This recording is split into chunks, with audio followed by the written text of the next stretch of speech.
حال ہی میں ایک ویڈیو دیکھا جو کہ کسی مولوی صاحب نے، میں ان کا نام نہیں لوں گا، پارا چنار میں ریکارڈ کیا، جہاں پہ ان کا بیان تھا، اور انتہائی معذرت کے ساتھ کیمرے میں کہہ رہا ہوں، ان کا بیان یہ تھا کہ اہل تشیع کے خلاف، شیعہ کے خلاف نہ صرف جہاد کرنا درست ہے، ان کا، میرا نہیں کہنا، ان کا کہنا ہے، بلکہ انہوں نے یہ قرار دیا کہ یہ جہاد اکبر ہے۔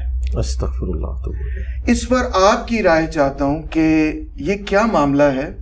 کیا یہ بات درست ہے، یا یہ بات جو ہے کسی قرآن حدیث کی روشنی میں، تاریخ کی روشنی میں ثابت ہوتی ہے، یا حقیقت اس کے بالکل الٹ ہے؟ آپ بتائیں۔ دیکھیں جی، اس طرح کے جو جذباتی رویے ہیں، انہوں نے ہی تو ہماری نیشن کا بیڑا غرق کیا، اور یہ لوگ علم سے بالکل ناواقفیت رکھتے ہیں، انہیں بالکل نہیں پتہ۔ آپ نے تو اہل تشیع کا ذکر کیا نا، یہ اہل سنت میں بھی جو تین بڑے بڑے فرقے اس وقت مشہور ہیں سب کانٹیننٹ میں، بریلوی، دیوبندی اور اہل حدیث، تینوں کا ایک دوسرے کے بارے میں یہی خیال ہے۔ یہ صرف اہل تشیع کو سنگل آؤٹ نہیں کیا ہوا، وہاں جو پارا چنار میں مقابلہ ہے وہ اہل تشیع ورسز دیوبند فرقہ ہے۔ تو دیوبند فرقہ، وہ خود اس فرقے کو امام احمد بریلوی صاحب نے، جن کے ماننے والوں کی تعداد دیوبند سے بھی زیادہ ہے پاکستان میں، انہوں نے اسلام سے خارج کیا ہوا ہے۔ جو خود اسلام سے نکلے ہوئے لوگ ہیں وہ کسی دوسرے کو کیا نکالیں گے؟ یہ میں ایک تفنن کے طور پہ بات کر رہا ہوں، ان بیچاروں کی اوقات ہی کوئی نہیں ہے، اور یہ ہماری کوئی جذباتی گفتگو نہیں ہے۔